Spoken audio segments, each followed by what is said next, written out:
El estudio de televisión se encontraba sumido en una penumbra dorada cuando Carlos de Gales y Diana Spencer llegaron esa tarde de abril de 1985. Las cámaras permanecían inmóviles como centinelas silenciosos, esperando capturar lo que se convertiría en uno de los momentos más reveladores de la década. El presentador, un veterano periodista con más de 20 años de experiencia, había preparado meticulosamente cada pregunta, consciente de que tenía ante él a la pareja real más fotografiada del mundo, pero también la más enigmática. Diana llegó primero, envuelta en un elegante vestido azul marino que contrastaba con la palidez de su rostro. Sus manos temblaban ligeramente mientras el equipo de maquillaje realizaba los últimos retoques. A sus 24 años, ya había experimentado el peso aplastante de la corona, la presión constante de los medios y las expectativas de una nación entera. Sus ojos azules, que habían conquistado al mundo con su inocencia, ahora mostraban una profundidad que hablaba de experiencias que envejecían el alma más rápido que el tiempo. Carlos apareció 15 minutos después, impecablemente vestido con su traje gris carbón característico. Su postura erguida y su paso firme contrastaban notablemente con la evidente tensión de su esposa. Durante los 4 años de matrimonio, el príncipe había aprendido a navegar las aguas turbulentas de la vida pública, pero esta entrevista representaba un territorio desconocido. Por primera vez, ambos hablarían abiertamente sobre su relación, sus roles y los desafíos de vivir bajo el escrutinio constante. El director de la BBC había insistido en que la entrevista se realizara en vivo, sin edición posterior. La autenticidad era crucial para el proyecto, que pretendía mostrar a los británicos el lado humano de sus futuros monarcas. Los productores habían prometido que no habría preguntas sobre rumores o escándalos, pero tanto Carlos como Diana sabían que algunos temas serían inevitables. Cuando las luces se encendieron y el presentador dio la bienvenida a la audiencia televisiva, Diana sintió un nudo en el estómago. Su entrenamiento real le había enseñado a sonreír en las circunstancias más difíciles, pero esta sonrisa se sentía diferente, más forzada. Carlos, por su parte, adoptó la postura que había perfeccionado durante décadas: espalda recta, manos entrelazadas, expresión serena pero alerta. La primera pregunta fue suave, casi protocolaria: ¿cómo se sentían al celebrar su 5º aniversario de compromiso? Diana respondió con la gracia esperada, hablando sobre la alegría de servir al pueblo británico y la bendición de formar una familia. Pero sus palabras, aunque cuidadosamente elegidas, llevaban un peso que solo aquellos que conocían íntimamente su situación podían detectar. Carlos complementó las palabras de su esposa con comentarios sobre la responsabilidad y el honor de representar a la corona. Su voz, modulada por años de discursos públicos, transmitía autoridad, pero también una cierta distancia emocional que no pasó desapercibida para los telespectadores más observadores. A medida que la conversación avanzaba, el presentador comenzó a adentrarse en terreno más personal. Preguntó sobre sus roles como padres de William, quien entonces tenía casi 3 años. Diana se iluminó visiblemente al hablar de su hijo. Su voz se volvió más cálida, más auténtica, y por primera vez en la entrevista, su sonrisa pareció genuina. Describió las mañanas jugando en los jardines del palacio, las noches leyendo cuentos y los momentos robados de normalidad en medio de vidas extraordinariamente públicas. Carlos también mostró una faceta más personal al hablar de la paternidad. Explicó cómo la llegada de William había cambiado su perspectiva sobre el futuro de la monarquía y su propia responsabilidad como heredero. Sus palabras revelaban un hombre que, a pesar de su educación privilegiada, luchaba por encontrar el equilibrio entre la tradición y la modernidad, entre el deber público y la felicidad personal. El momento más revelador de esta primera parte llegó cuando el presentador les preguntó sobre sus diferencias de personalidad y cómo las manejaban en su matrimonio. Hubo una pausa perceptible antes de que Diana respondiera. Habló sobre aprender a adaptarse a un mundo completamente nuevo, sobre encontrar su lugar en una institución centenaria sin perder su propia identidad. Sus palabras fueron cuidadosas, pero quienes la conocían podían detectar la lucha interna que libraba entre la lealtad y la honestidad. Carlos, por su parte, reconoció que su esposa había traído una energía fresca a la familia real, pero también mencionó los ajustes necesarios que cualquier matrimonio requiere. Su diplomacia característica no lograba ocultar completamente la tensión subyacente que ya comenzaba a filtrarse en los tabloides británicos. El estudio se mantuvo en silencio durante varios segundos después de estas declaraciones. El presentador, experimentado en leer entre líneas, sintió que había tocado un nervio importante. Decidió cambiar de tema momentáneamente, preguntando sobre sus actividades benéficas individuales y cómo coordinaban sus agendas públicas. Diana aprovechó esta oportunidad para hablar apasionadamente sobre su trabajo con organizaciones benéficas infantiles. Su compromiso era evidente y genuino, y por primera vez en la entrevista, parecía completamente cómoda y segura de sí misma. Describió visitas a hospitales, encuentros con familias necesitadas y la satisfacción de usar su posición para generar cambios positivos reales. La cámara capturó un momento particularmente emotivo cuando Diana describió su primera visita a un hospital infantil y cómo los niños habían respondido a su presencia con una alegría que la había conmovido profundamente. Sus ojos se humedecieron ligeramente, y por un instante, la princesa perfectamente compuesta se transformó en una joven mujer genuinamente conmovida por el sufrimiento ajeno. Este momento de vulnerabilidad no pasó desapercibido para Carlos, quien la miró con una expresión que mezclaba admiración y algo parecido a la tristeza. Era claro que reconocía la pasión auténtica de su esposa y quizás lamentaba la creciente distancia entre ellos, una distancia que el protocolo real y las presiones externas habían contribuido a crear. El presentador, sensing the emotional undercurrent, decided to end this segment on a lighter note, asking about their upcoming public engagements and how they prepared for the constant scrutiny. Both Charles and Diana managed to regain their composure, offering practiced answers about duty, service, and the privilege of their positions. As the first part of the interview drew to a close, the cameras captured a telling moment. Diana unconsciously touched her wedding ring, twisting it slightly, a gesture that body language experts would later analyze extensively. Charles, meanwhile, maintained his stoic expression, but his hands had tightened almost imperceptibly in his lap. The studio audience, though small, sensed they were witnessing something significant. This wasn't just another royal interview. It was a glimpse into the human complexity behind the fairy tale that had captivated the world just 4 years earlier.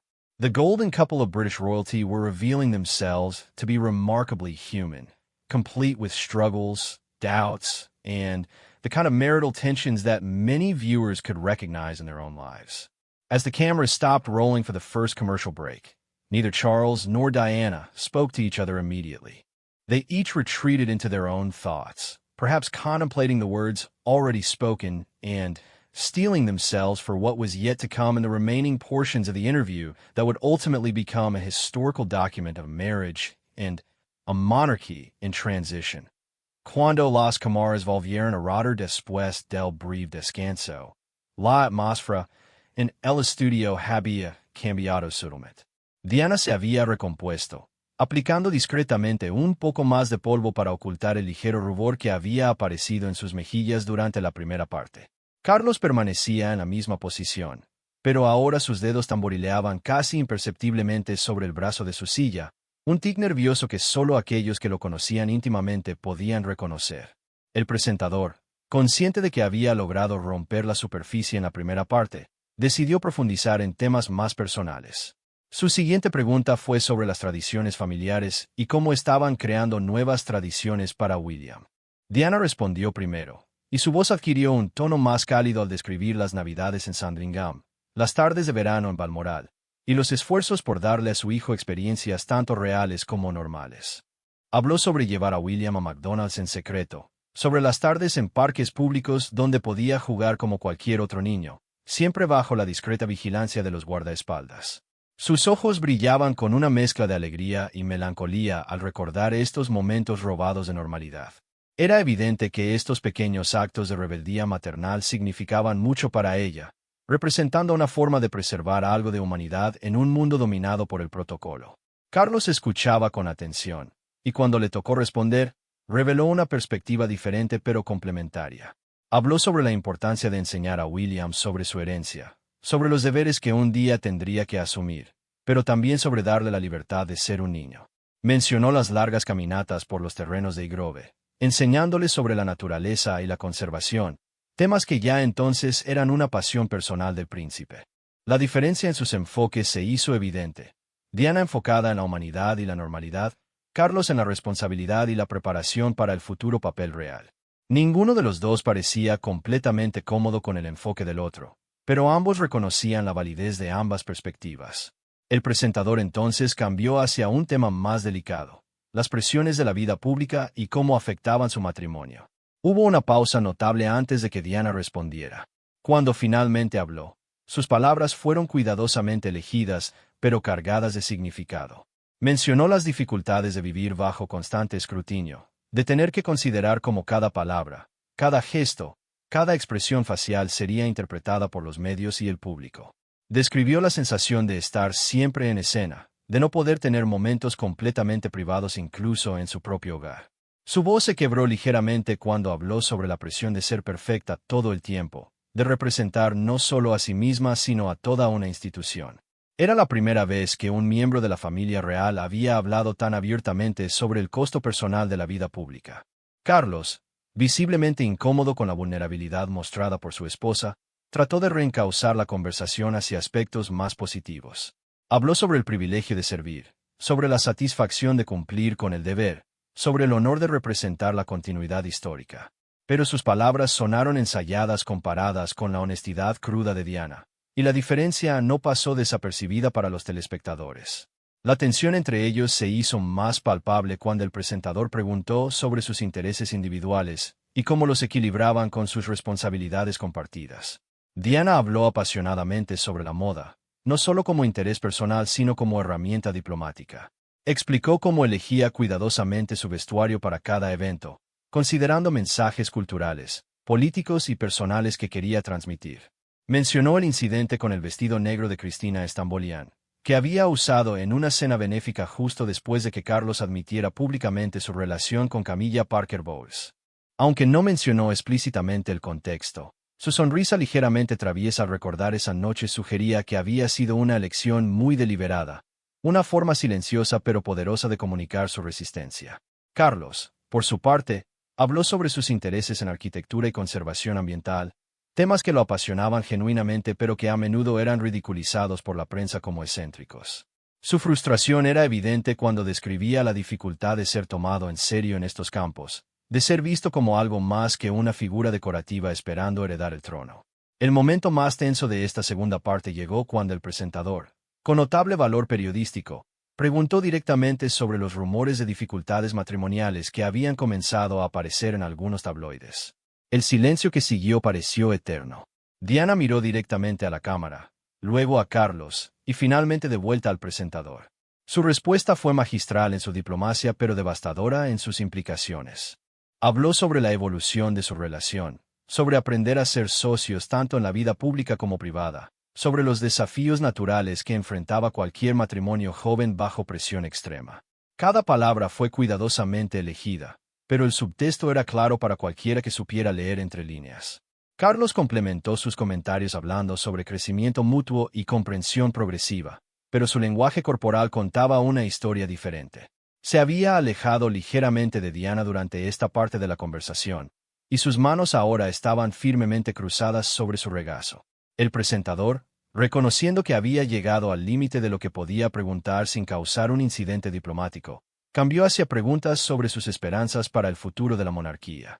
Diana habló elocuentemente sobre modernizar la institución manteniendo su relevancia, sobre conectar con la gente común, sobre usar su posición para abordar problemas sociales reales. Sus ideas eran progresistas y refrescantes, pero también sutilmente críticas de la forma tradicional de hacer las cosas. Habló sobre la importancia de mostrar emociones, de ser vulnerable, de reconocer que incluso los royals eran humanos con problemas y sentimientos. Era una filosofía que eventualmente revolucionaría la percepción pública de la monarquía, pero que en 1985 era considerada radical por muchos tradicionalistas. Carlos expresó su apoyo a las ideas de modernización de Diana, pero también enfatizó la importancia de preservar las tradiciones que habían dado estabilidad a la nación durante siglos. Su enfoque era más conservador, más centrado en la continuidad que en el cambio, creando otra área visible de diferencia filosófica entre ellos. Hacia el final de esta segunda parte, ambos parecían emocionalmente agotados. La intensidad de revelar tanto sobre sus vidas privadas, incluso de manera oblicua, había cobrado su precio. Diana tocaba frecuentemente su collar de perlas, otro gesto nervioso que se volvería característico en sus apariciones públicas posteriores. El presentador, sensing their fatigue, ended this section with a lighter question about their favorite memories together. Diana mentioned their honeymoon on the Royal Yacht Britannia, but her smile seemed wistful rather than joyful. Charles spoke about their wedding day and the incredible response of the British public, but even his positive memories were framed in terms of duty and public service rather than personal happiness. As this section concluded, both Charles and Diana managed to maintain their composure, but the careful observer could see the emotional toll the interview was taking. They had revealed more about their relationship in 45 minutes than they had in 4 years of public appearances, and there was still more to come. The studio crew prepared for another brief break, and in those few moments when they thought the cameras were off, Diana was seen wiping a tear from the corner of her, while Charles stared straight ahead, seemingly lost in thought about the weight of the revelations they had just shared with the world. El reanudarse la grabación, la eliminación del estudio parecía más intensa, creando un contraste dramático que acentuaba las expresiones pensativas de ambos entrevistados. Diana había aprovechado el descanso para conversar brevemente con su secretaria privada, quien había susurrado algo al oído que provocó una sonrisa melancólica en la princesa. Carlos, por su parte, había permanecido en su asiento, consultando algunas notas escritas a mano que guardaba en el bolsillo interior de su chaqueta. El presentador decidió abordar un tema que había estado evitando pero que era crucial para comprender la dinámica de la pareja, sus diferentes personalidades y cómo estas diferencias se manifestaban en su trabajo público. Diana fue la primera en responder, y su honestidad fue sorprendente incluso para los estándares de esta entrevista excepcional. Habló sobre su naturaleza intuitiva, sobre cómo tomaba decisiones basándose en sus sentimientos y en su capacidad de conectar emocionalmente con las personas. Describió visitas a hospitales donde había roto el protocolo para consolar a un niño enfermo, apariciones públicas donde había sentido la necesidad de acercarse más a las multitudes que la esperaban. Su voz se llenó de pasión cuando explicó que creía que la familia real tenía que ser accesible, humana, real en el sentido más literal de la palabra. La gente necesita sentir que nos importan como individuos, no solo como súbditos, dijo Diana, sus ojos brillando con una convicción que había crecido durante sus años en el ojo público. Cuando estrecho la mano de alguien, quiero que sientan que realmente los estoy viendo, que me importa su historia personal. Carlos escuchó con atención, y cuando le tocó responder, reveló una perspectiva que, aunque diferente, mostraba igual pasión por el servicio público. Habló sobre la importancia de la dignidad ceremonial, sobre cómo ciertos protocolos existían para preservar la majestad de la institución monárquica. Su enfoque era más intelectual, más centrado en las implicaciones a largo plazo de cada acción pública. Explicó su visión de la monarquía como un símbolo de continuidad nacional, algo que trasciende las personalidades individuales para representar valores e historia compartidos. Sus palabras revelaban un hombre que había pasado toda su vida preparándose para un papel que requería equilibrar la tradición con las expectativas cambiantes de la sociedad moderna. La diferencia en sus enfoques se hizo aún más evidente cuando el presentador preguntó sobre sus métodos para prepararse para eventos públicos. Diana describió un proceso muy personal. Estudiaba sobre las organizaciones que visitaría, aprendía nombres de personas clave que conocería, pero sobre todo, se preparaba emocionalmente para conectar con quienes encontraría. Contó una anécdota sobre una visita a un centro de rehabilitación de drogas donde había pasado horas hablando con pacientes individuales, escuchando sus historias, ofreciendo palabras de aliento. El evento estaba programado para durar 1 hora, pero ella había permanecido 3 horas porque sentía que era lo correcto. Su seguridad había estado nerviosa, el protocolo había sido abandonado, pero ella había logrado lo que consideraba más importante, hacer una diferencia real en las vidas de personas vulnerables. Carlos describió su propio proceso de preparación como más estructurado y académico. Leía extensamente sobre los temas relevantes, consultaba con expertos, preparaba preguntas reflexivas que pudieran generar conversaciones significativas sobre política, conservación, arquitectura o cualquier otro tema relacionado con el evento. Su objetivo era representar a la corona con dignidad intelectual y demostrar un compromiso serio con los asuntos que importaban a sus futuros súbditos. Ninguno de los dos criticaba abiertamente el enfoque del otro, pero la tensión subyacente era palpable. Era claro que ambos creían genuinamente en la validez de sus respectivos métodos, pero también que habían llegado a ver el enfoque del otro como insuficiente o, en algunos casos, contraproducente. El momento más revelador de esta tercera parte llegó cuando el presentador preguntó sobre sus momentos de duda personal y cómo los manejaban. Diana guardó silencio durante varios segundos, claramente luchando entre la honestidad y la discreción. Cuando finalmente habló, sus palabras fueron como una ventana directa a su alma. Habló sobre noches de insomnio preguntándose si estaba haciendo lo correcto, si era lo suficientemente fuerte para las demandas de su posición, si William crecería odiando la vida que ella había elegido para el al casarse con Carlos. Su voz se quebró ligeramente cuando mencionó la soledad que a veces sentía incluso rodeada de multitudes, la sensación de estar viviendo en una pecera donde cada movimiento era analizado y criticado. Hay momentos, admitió, en que me pregunto quién soy realmente cuando no estoy siendo la princesa de Gales. Es como si esa persona se estuviera desvaneciendo poco a poco, reemplazada por esta versión pública que todos esperan ver. Carlos la miró con una expresión de sorpresa, y algo que podría haber sido admiración por su valentía al ser tan vulnerable públicamente. Cuando le tocó hablar sobre sus propias dudas, su respuesta fue más controlada pero no menos honesta. Reconoció la presión constante de estar preparándose para un papel que podría no asumir durante décadas, la frustración de ser visto principalmente como una figura en espera en lugar de una persona con ideas y contribuciones válidas en el presente. Habló sobre la dificultad de equilibrar el respeto por su madre, la reina, con su deseo de modernizar y actualizar la institución monárquica para las generaciones futuras.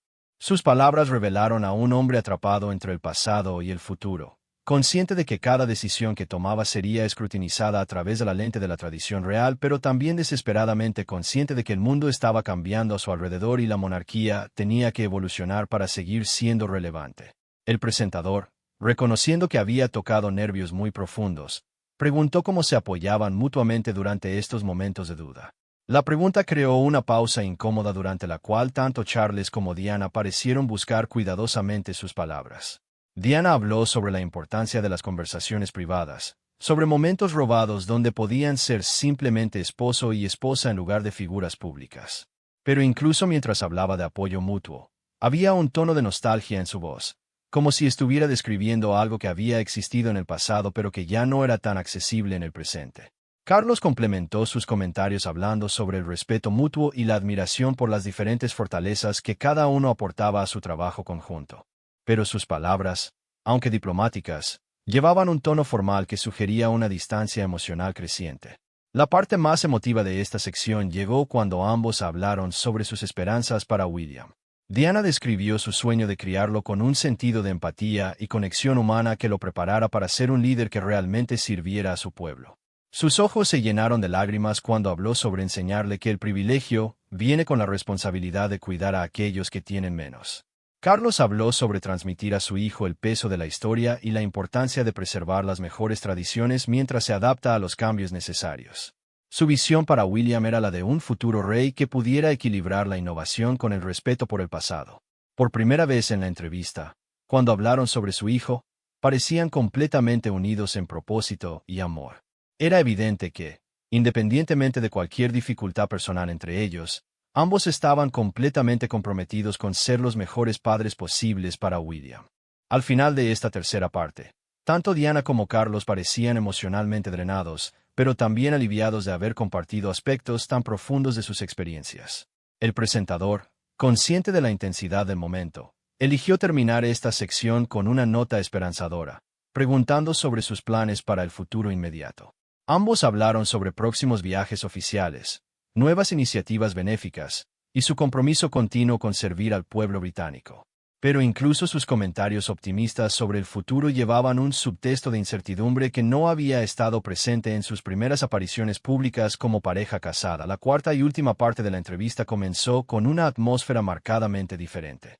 Las luces del estudio parecían más suaves, creando un ambiente casi íntimo que contrastaba con la formalidad inicial. Diana se había quitado discretamente sus pendientes de diamantes durante el último descanso, un gesto que la hacía parecer más joven, más vulnerable. Carlos había aflojado ligeramente su corbata, una concesión menor pero significativa a la informalidad que rara vez se permitía en público. El presentador, consciente de que esta era su última oportunidad para explorar los temas más profundos, decidió abordar la pregunta que había estado implícita durante toda la entrevista. ¿Qué significaba realmente el amor en el contexto de un matrimonio real? donde el deber y la tradición a menudo tenían precedencia sobre los sentimientos personales. La pregunta creó el silencio más largo de toda la entrevista. Diana miró hacia abajo, jugando nerviosamente con su anillo de compromiso, ese famoso zafiro rodeado de diamantes que había pertenecido a la madre de Carlos. Cuando finalmente levantó la vista, sus ojos mostraban una vulnerabilidad que no había mostrado en ninguna aparición pública anterior. El amor, comenzó Diana con voz suave pero clara, es algo que he tenido que redefinir desde que me convertí en miembro de esta familia. Cuando era joven, pensaba en el amor como algo completamente romántico, como en los cuentos de hadas. Hizo una pausa, sonriendo tristemente. Pero he aprendido que el amor real, especialmente en nuestra posición, tiene muchas formas diferentes. Está el amor por el deber, el amor por el pueblo al que servimos, el amor por la institución que representamos. Sus palabras colgaron en el aire como una confesión parcial. No había dicho directamente que su amor romántico por Carlos había cambiado o disminuido, pero las implicaciones eran claras para cualquiera que estuviera escuchando atentamente. Carlos, visiblemente afectado por la honestidad de Diana, tomó varios momentos antes de responder. Cuando lo hizo, sus palabras fueron cuidadosamente elegidas, pero cargadas de significado personal. Diana tiene razón sobre las diferentes formas de amor, dijo, mirando directamente a su esposa por primera vez en varios minutos. He llegado a entender que amar a alguien en nuestra posición significa a veces hacer sacrificios personales por el bien mayor. Significa poner las necesidades de la nación, de la institución, incluso de nuestro hijo, antes que nuestros propios deseos. Había algo profundamente melancólico en sus palabras, como si estuviera justificando decisiones difíciles que había tenido que tomar. Diana lo escuchó sin interrumpir, pero sus expresiones faciales contaban una historia de dolor y comprensión que había llegado a un costo personal muy alto. El presentador, reconociendo que había tocado el núcleo emocional de su relación, preguntó sobre sus momentos más felices como pareja. Diana respondió primero, y su rostro se iluminó al recordar su luna de miel en el yate Real Britannia. Fueron los únicos días, dijo con nostalgia evidente, en que pudimos ser simplemente nosotros mismos. Sin agenda oficial, sin protocolo que seguir, sin cámaras excepto las que nosotros controlábamos. Carlos me mostró lugares que amaba, compartió historias de su infancia que nunca había contado públicamente. Por esas 2 semanas, tuvimos lo que podríamos llamar un matrimonio normal. Carlos sonrió genuinamente al recordar esos días, y por un momento, la tensión entre ellos pareció desvanecerse. Diana descubrió mi colección de libros sobre arquitectura, recordó con humor genuino.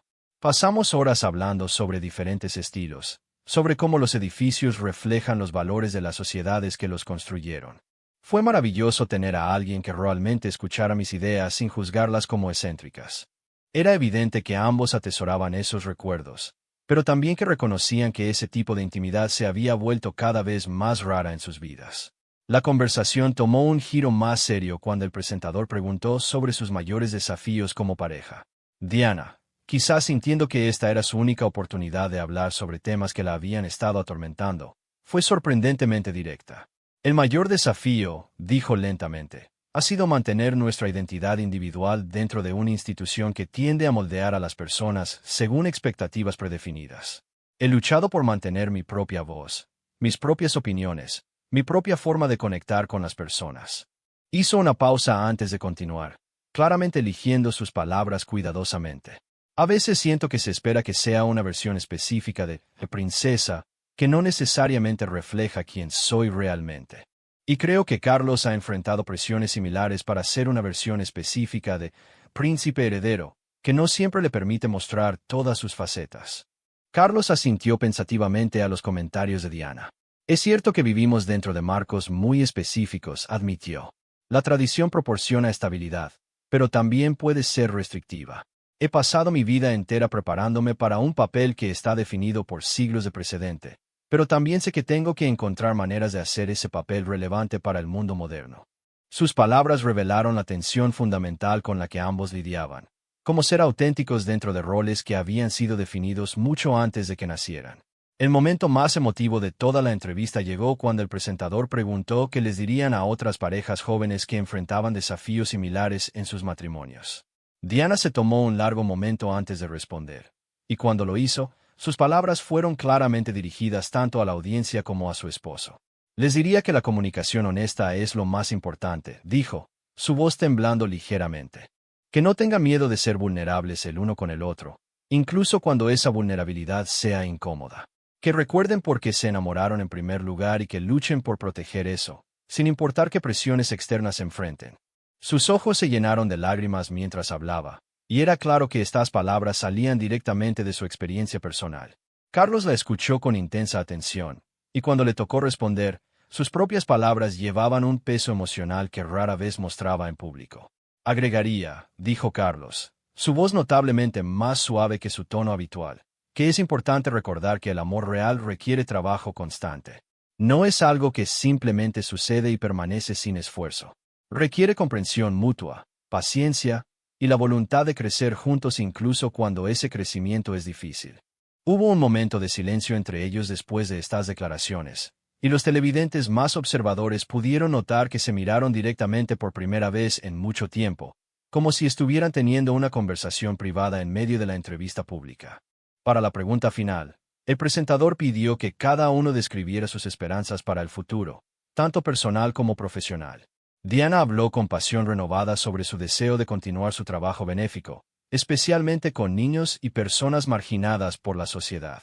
Quiero ser recordada, dijo con convicción, no solo como una princesa, sino como alguien que realmente hizo una diferencia en las vidas de las personas. Quiero que William crezca viendo que el privilegio viene con la responsabilidad de servir a otros.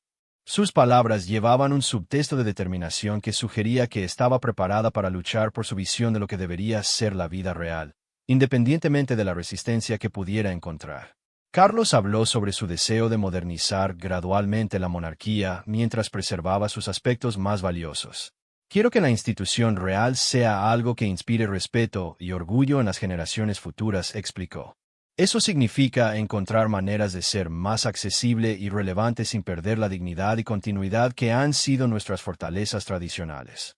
Al concluir la entrevista, tanto Diana como Carlos parecían física y emocionalmente agotados, pero también aliviados. Habían compartido más sobre sus vidas privadas y sus sentimientos personales de lo que cualquier miembro de la familia real había hecho jamás en una entrevista pública. El presentador agradeció su honestidad y su disposición a permitir que el pueblo británico los conociera como personas reales detrás de los títulos reales. Cuando las cámaras finalmente se apagaron, hubo un momento de silencio absoluto en el estudio. Diana fue la primera en levantarse, alisando su falda y ofreciendo una sonrisa cansada pero genuina al equipo de producción. Carlos permaneció sentado un momento más, aparentemente procesando la experiencia que acababan de compartir. Cuando finalmente se levantó, se acercó a Diana y le ofreció su brazo para escoltarla fuera del estudio, un gesto de cortesía que, dadas las circunstancias, llevaba un peso simbólico. Mientras salían juntos del estudio, los presentes no podían saber que acababan de presenciar uno de los últimos momentos en que Carlos y Diana aparecerían juntos como una pareja unida enfrentando desafíos compartidos.